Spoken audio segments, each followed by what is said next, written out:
the tribes have been linked to the mainstream of Indian life through trade and exchange, but largely they have been practicing pre-industrial modes of subsistence, like either they are foragers, hunters, forest dwellers, or they practice shifting cultivation as in all over northeast India and even among some of the central Indian tribes, or they are pastoral communities. Many of them were of course later, like in the Jamshedpur area, the Santals were inducted as industrial labor, but most of tribal history right up to present day, they have remained outside of the economic and cultural stream of India. For example, the tribes do not have the caste system, they do not have any kind of very less hierarchical situations than the kind of hierarchy that is practiced amongst the mainstream Indian communities. And also their worldview differs significantly.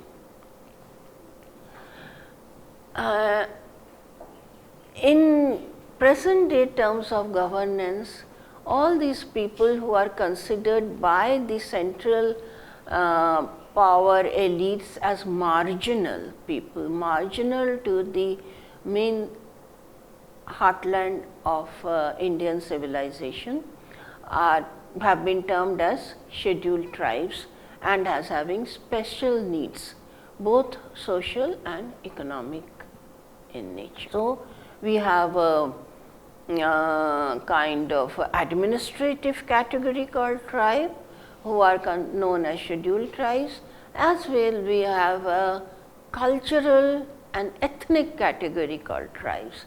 Ethnically also, the tribes often speak languages that differ from the major Indo-European group of languages or the Dravidian group of languages that are spoken in North and South India.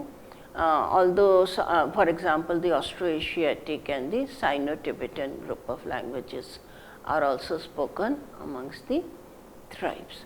So, linguistically also there is a difference, there are ethnic differences and there are cultural differences, and significant differences lie in cosmology and worldview.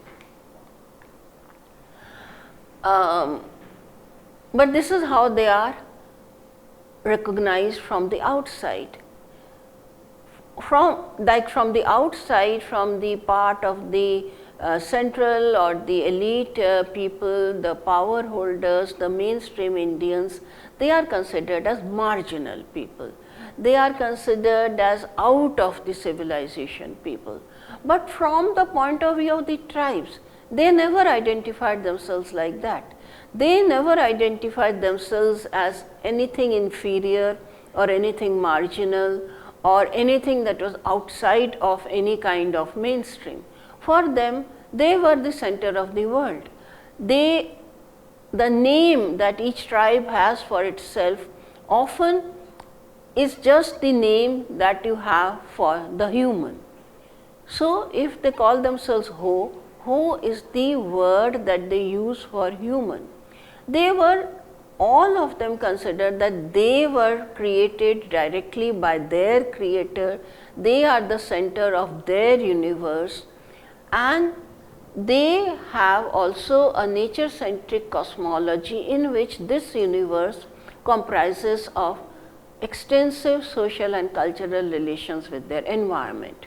So, the tribe and their environment, and this is how they are set apart from the non-tribal people, the civilized people, the so-called civilized people, is that a tribe's identity, ethnicity and their entire existence is bound up with their location in space, with their geographical and environmental, their natural environment and also the relationship to that environment. For example, the Saura tribals who protested the Vedanta mining company they cannot think of themselves as Sauras outside of this particular geographical area. They cannot think of themselves as Saura unless their god Niyamgiri is with them. So, for displacement, and this is the argument, and this is something which has come up again and again, where anthropologists and those who understand tribals have said that for tribals displacement is not a physical displacement, for them displacement is an end of their life, it is an end of their identity. In feudal India, the tribes, as they used to live mostly on the fringes of cities and urban civilization, they were more or less left alone. They did engage in trade and exchange with the local villagers and even with the local urban people, but they were like the people in the cities and the people, the peasants, they understood that there were different kinds of people, like different jati.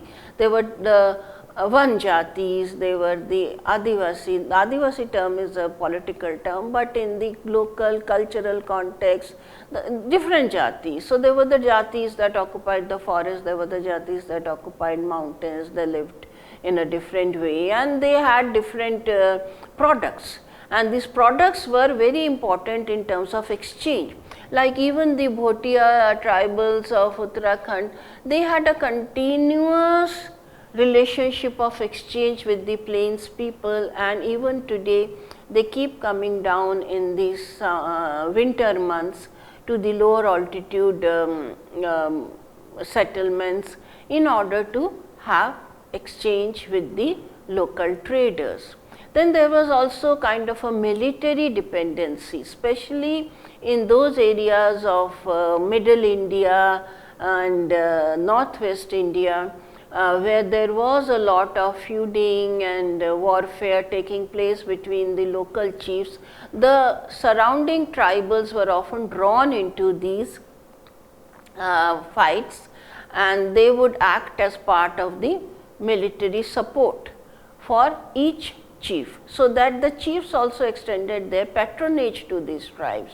They were left alone, they were given safe, you can say safe space. They were given a safe space to continue with their own way of life, and all they were required to do was from time to time to lend military support to these chiefs. And for example, the Bhils of Rajasthan. The Bhils of Rajasthan were so important in the lives of the local chiefs that when the coronation of a chief would take place, a local Raja would take place, the Bhil elder had to come and anoint the king. And if we look at the flag of the royal house of Udaipur, you see the Bhil is depicted there as a very important part of the Udaipur kingdom. There were also ritual relationship with the local Hindu Rajas, like the Kons of Orissa used to perform sacrifice, human sacrifice on behalf of the king for the earth mother whom they worshipped, and the king worshipped also. So, the feudal period was a period of coexistence.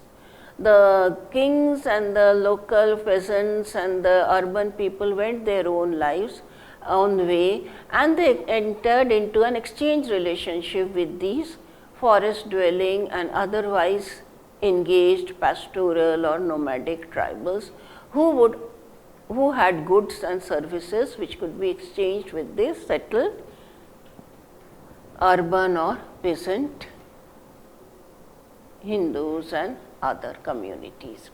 But during the after the establishment of the British rule in 1857, it was kind of notionally considered that the entire tract of India, which the British had fought and brought under control through military intervention, was now a kingdom of the British Queen. It became the property of Queen Victoria.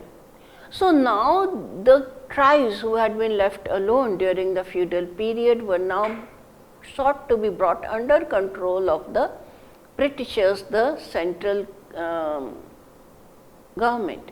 Now, this caused a lot of problems because the tribes were used to be independent, they were not used to being controlled by anyone, and they fought very bravely and very consistently under these efforts to control them politically and militarily. And again, the tribes were also at that time, the idea as the concept of resource had changed. The feudal economy, which was a pre-industrial economy, had no interest in those areas which the tribes were occupying, but the industrial economy which the British brought with them immediately identified many of these regions as rich in resources of a particular type that was useful for the capitalist economy. For example, the forests were seen as rich not only with timber, but with many kinds of forest resources like rubber and resins, and also things like pashmina wool. The land was used for indigo. They could use land to cultivate indigo. They could colonize certain areas of northern India for getting their supply of pashmina, which was highly valued in Europe and other parts of the world. So there began then the real conflict. Demographer Maharatna has stated that from 1891 to 1901, there was a considerable decline in tribal population because as the British encroached into their lands, they suffered from huge famines. And the British regarded the tribes as not only uncivilized, but they were also seen as contradictory to central rule, because they had community ownership of land. They were producing only for use value. The British did not have any use for those kind of people. They wanted peasant cultivators who would pay them taxes. They wanted people who would settle down in one place and they could be controlled. And as the British entered the tribal areas, they opened the roads for outsiders like Hindu moneylenders and Hindu peasants to enter these areas and take over and colonize the tribal areas. And this gave rise to a huge amount of resentment. As early as 1784, Tilka Manjhi, tribal in the area we now call Chhattisgarh, killed the British resident Augustus Cleveland with a bow and arrow. And today he is regarded as a hero, and the Chhattisgarh University is named after him. Then we have examples such as Jitu Hembram, who led the Santal uprising in West Bengal.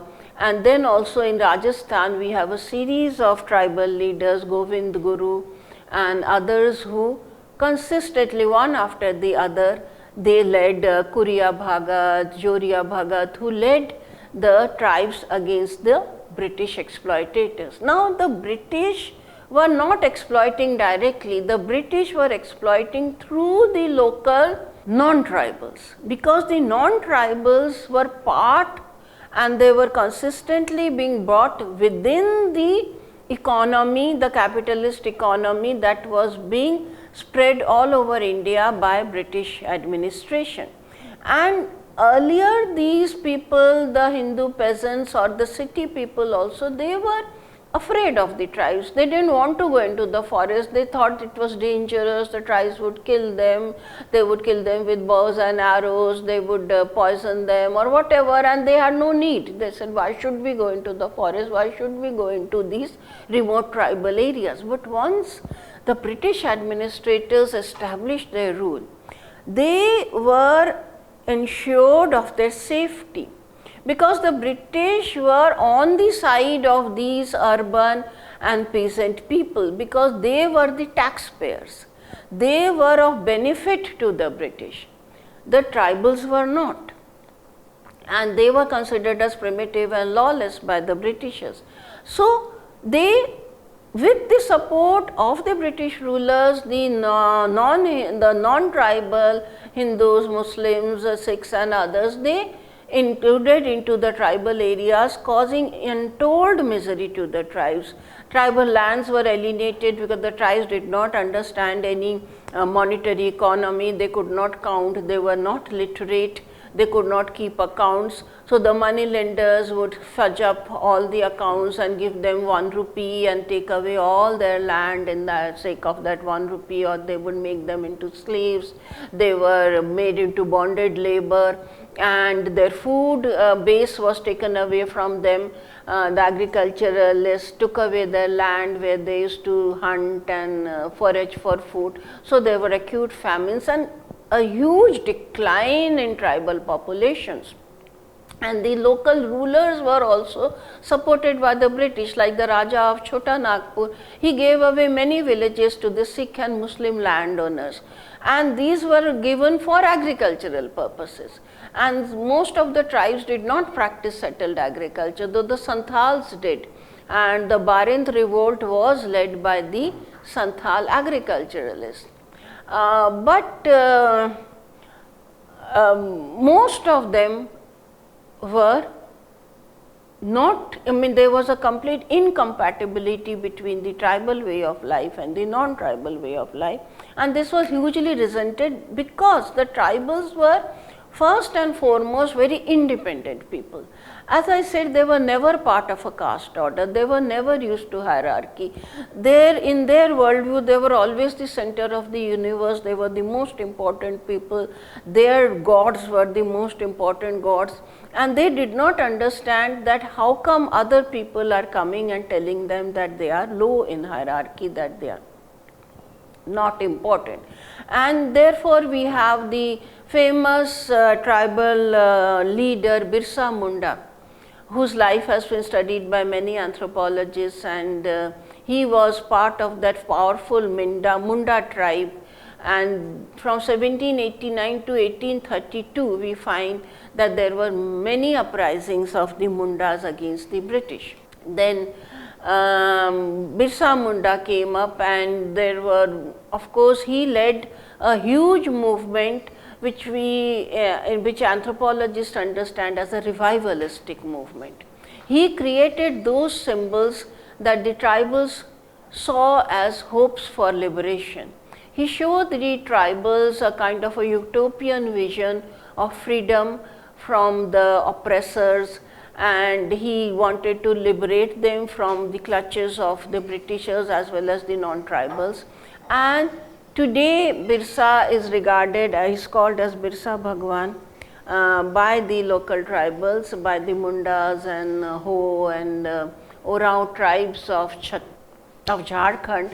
And if you go to Jharkhand, you will find, you land in the Birsa Munda airport and you will find Birsa Munda deified everywhere. But at that time he was treated as a criminal, he was put into jail and he died in jail, and his movement died out. Now, when we look at these movements, we find that they took place mostly during the 17th to the 19th century. Because after the 19th century, by the middle of the 20th century, the tribes were not only depopulated, extensive use of force had forced them to give up their independence. Leaders like Birsa Munda and others, Jaora Bhagat, Jitu Hemram, they had all been killed in police encounters or had died in jail. In fact, what you can say is that the backbone of the tribal movements were broken. So, by the 20th century, we have the extensive takeover of tribal lands for urbanization purposes, for industrial purposes.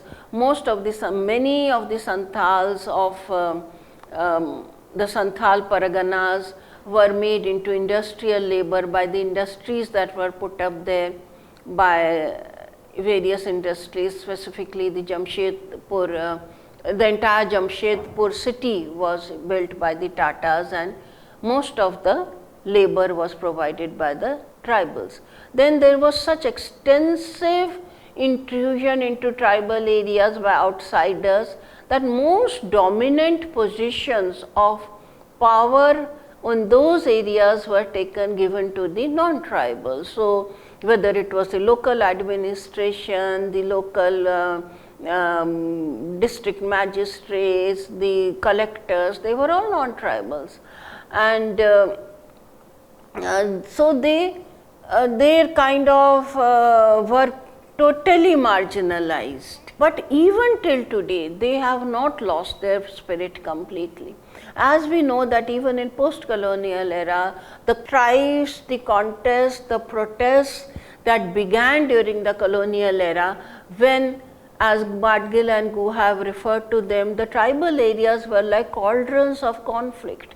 But even in the post-colonial era, we have the extreme left movement, and those same cauldrons of conflict are now being depicted as the Red Corridor, where again the protests have not lost, because for the tribals this indignity, they are people with, for them their pride and dignity was very important for them. And also, as Gadgil and Guha have used Robert Dasman's definition of the ecosystem people. They are ecosystem people. They are the people who live with nature. For them, nature is not an exploitable resource. Nature is something which is their family, their God, their kin, their parents, everything. For them, the landscape in which they live are sacred, and they have fought to protect them from outsiders from all times, and this protest is continuing.